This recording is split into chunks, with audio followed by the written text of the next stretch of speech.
Hey guys, Mark from the Birch Outdoors. Today I decided we're going to carve out a spoon of a piece of birch that my neighbor gave me. Their tree died in the front yard, so it's been sitting under a deck for about a year, all dried out. So I think we're going to carve a couple of spoons, maybe a spoon like this. We'll see how many we can get.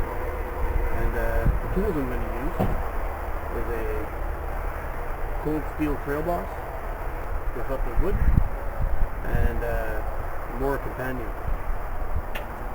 And that's just about it. Before you start off a project like this, it's always good to make sure your tools are nice and sharp to avoid injury. So I decided I'm going to make my spoon edge here.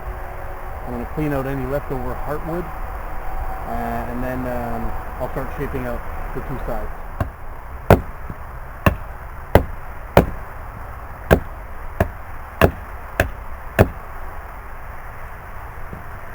On this piece of birch here, we got a lot of nice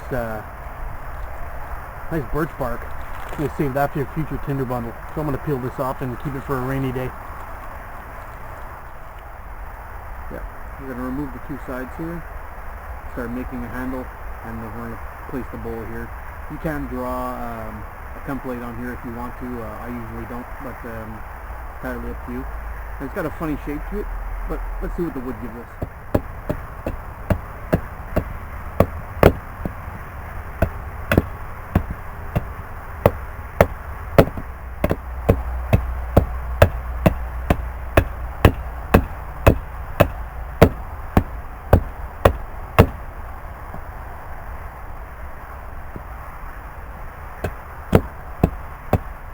I did end up drawing a spoon on this piece of wood.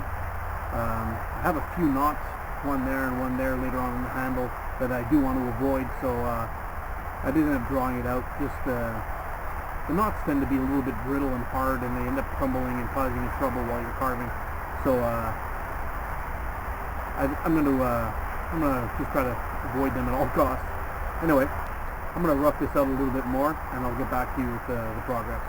Stay tuned, guys. I've got this roughed out about as much as possible with my axe. So I think for the time being, I'll stop using the axe for now, and we'll switch to the knife, and we'll finish her off with a knife. So stay tuned, guys.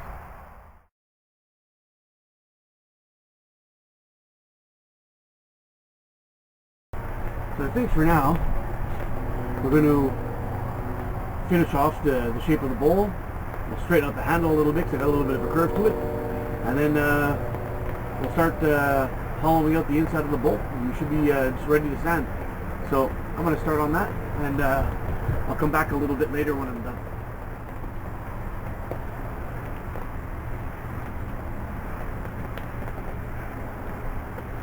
Well, the rain's really starting to come down now. I'm hoping I can continue on with this before I have to go inside, but it's getting really starting to pour.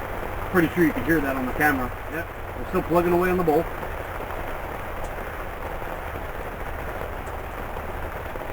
Hopefully this will die down a little bit so I can stay out here, but I'm starting to get sprinkled a little bit even through my gazebo.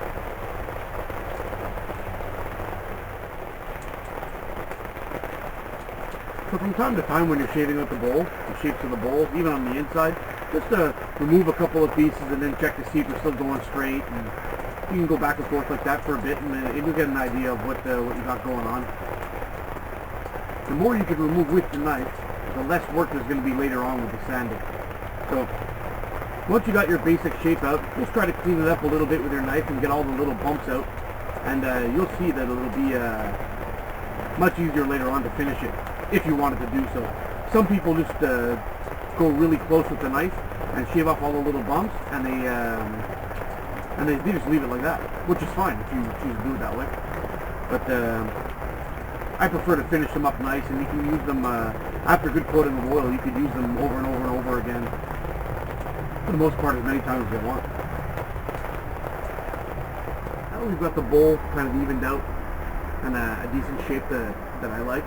I'm going to start hollowing out the bowl here, and then once I get that to a nice depth, I'm going to start to remove material from the outside until I get it in a nice even thickness all the way around, using my finger as a caliper. And then after that it'll just be kind of fine-tuning the handle and everything just to make sure all the big bumps are gone for a quick sand.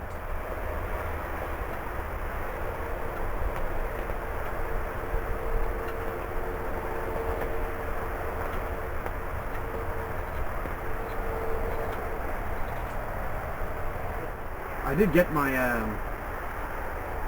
my bowl kind of done on the spoon. I don't know if you can see it a little bit there, but I do find it's still a bit thick and it kind of feels funny in the mouth. I mean, you should go ahead and try it if you want, but make sure it's comfortable so you'll enjoy actually using it. But I'm feeling it around now, and I've got some thicker spots, so I'm going to shave those down, and then I'll come back in a little bit and show you what I've got.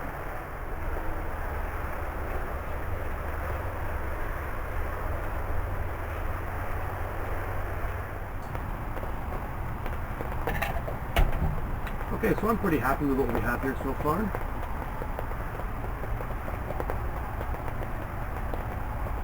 It's not perfectly straight, but that's what kind of gives it character. There's the bowl.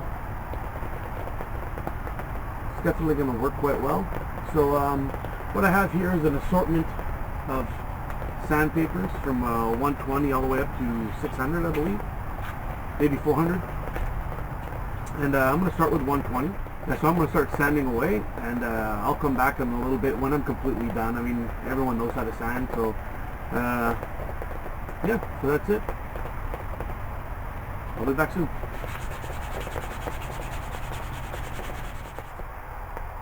So I sanded down from 120 all the way to 400 grit.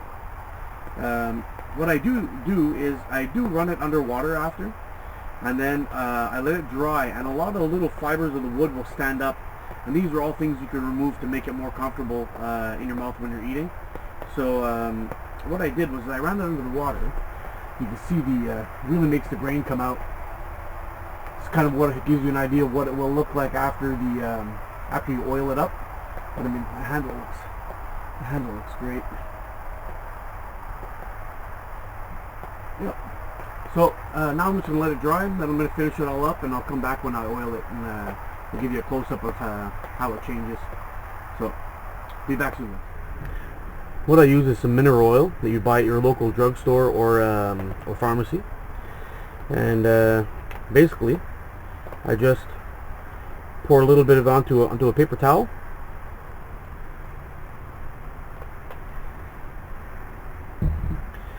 And rub it on the spoon. And you'll really see your grain pop out. Now typically what I would do is I would rub this on, leave it for about an hour or two, and then I'll come back and I'll do another coat. Sometimes 3 coats. If it soaks up and feels dry to the touch real quick, I'll do a 3rd coat, and just to really let the oil penetrate and waterproof it. And then it's ready to go after that. You're able to, eat soup with it, stir drinks, add sugar to your coffee, anything you wish, just like a regular spoon. And then just from time to time, when you wash it, give it a good rinse with some warm water. And then, every now and then, I just add a little bit of oil to reseal it, and then it lasts quite a long time. So, we did this spoon together. I've also made a few others. Oops. I've made this one. It's more of a serving spoon or a scooping spoon. It's got a nice fine thing. It's got some nice grain on it. Some cool colors. I also made this one. It's got a different shape to it. It's actually quite comfortable in the hand when using it. But I made the bowl a little bit deep on this one. I'm sure I will prefer this one quite a bit more. I've also made a few other spoons that I've given away as gifts. And I made my cup, which is something I bring into the woods with me all the time. Wrap a little paracord around it. But challenge yourself. See what you can make. It's lots of fun. Anyway, I'm Mark from Adventure Time Outdoors. Thanks for watching, and if you liked our video, please subscribe. Take care, guys. Be safe on the trails.